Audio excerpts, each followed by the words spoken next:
Hello everyone, Maurice here. Today bringing you another meta report for Axie Infinity Origins. Season 8 now is the late Mystic era. So, to be honest, not much to update. It's because the meta has been pretty diverse since really last week. Yeah, so 8 archetypes at the very top.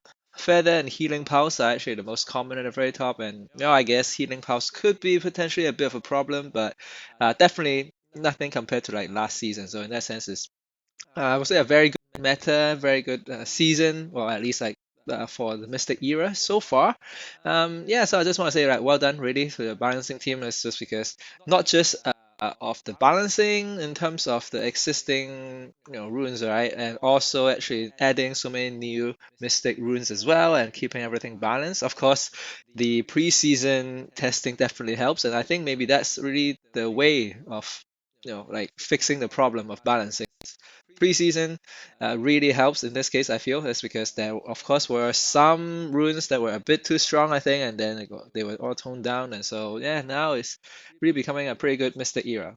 One thing I would suggest is actually that if the preseason can actually be done to test not just for the Mystic, but also for other seasons or I mean eras, then that will be even probably better, right? To have a similar kind of results for the different eras.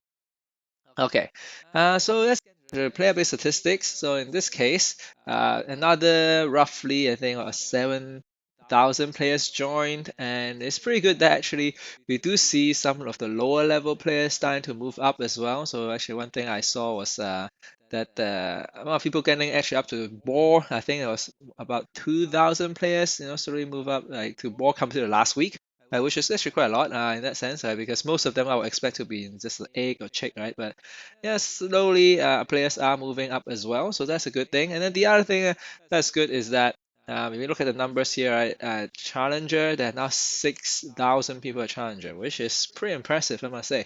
Last week was like 5,000, so there's like another 1,000 players managed to reach Challenger. I would say it's pretty good. Part of the reason probably is because of such how diverse the meta is. So meaning different players have different teams. They all manage to get to Challenger, right? So many people are getting a Challenger. So I think that's a good sign for sure. In terms of archetype usage, you can see, right, it's a very colorful, plot here, and it's just, yeah, very. Of course, like Feather is still, too, I would say a bit too much, especially at the very top. But you can see, right, at the lower end of Challenger, or like even mid Challenger, it is quite diverse. Of course, not trying to say, oh, like all of the archetypes have equal um, power level, but definitely it shows that it's not just like one or a few that's dominating. In this case, like at least 8 get to the very top, and then there are another few more.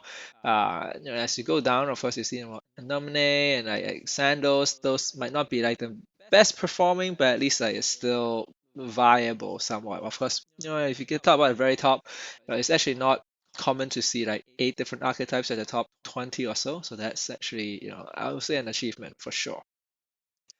Okay, so in terms of the win rate, so I think win rate actually gives quite a good information in terms of what's kind of like still going up and what's like kind of falling down. So you can see Anomaly definitely is not doing too well. Even Perch, right, that has been, like can be at the top, right? But at the very top, maybe like once you face very optimized team, then Perch might still not be the best. But of course, once you go down a bit and you start to face less optimized team, then Perch can be very good. So yeah, so there are different archetypes that have different strengths and weaknesses, I would say.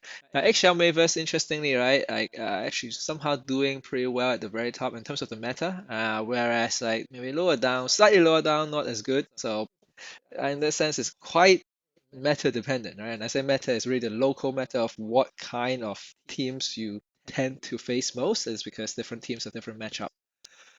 So yeah, so I would say the other things like Cuckoo, the koi one, right, which is the OTK, which is can be quite interesting. It can be quite fun to play, but yeah, it's not doing, I guess, as well as I originally thought compared to the other teams. Probably because now that people kind of learn how to play against them, then yeah, it's actually quite, it's still very good, right? I must say it can get up to like top 100, right, but might not be able to fight more than that. So Uh, yeah, I guess one thing I want to talk about is actually spikes. I'll talk a bit about it later on, just because it's a quite an interesting one.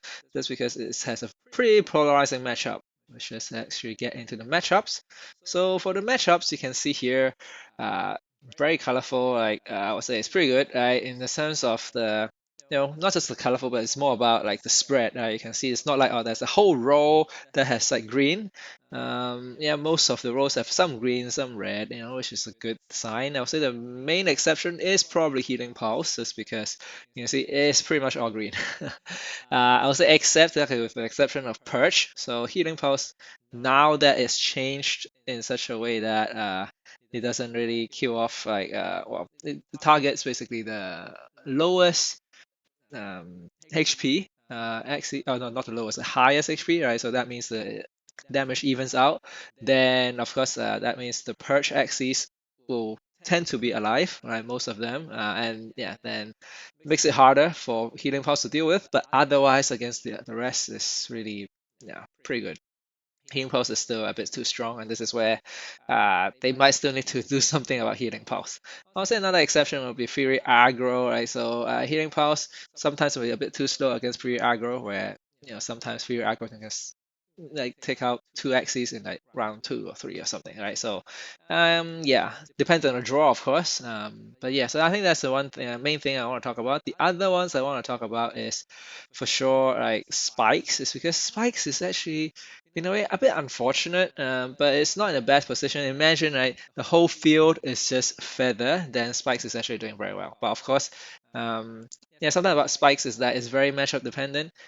Like against archetypes that actually proc the spikes, like feather and basically like the AoE. When I say AoE in this case, it's more like the um, brutal claw, like the bleed, right? So because they all do AoE and then multi hit and then it just procs the spikes, then of course spikes will do a lot more damage. Whereas against teams that don't really care about spikes, like poison, even Fury aggro, doesn't really proc the spikes too much. And then healing pulse, of course, purge, even proc any spikes and like sponge.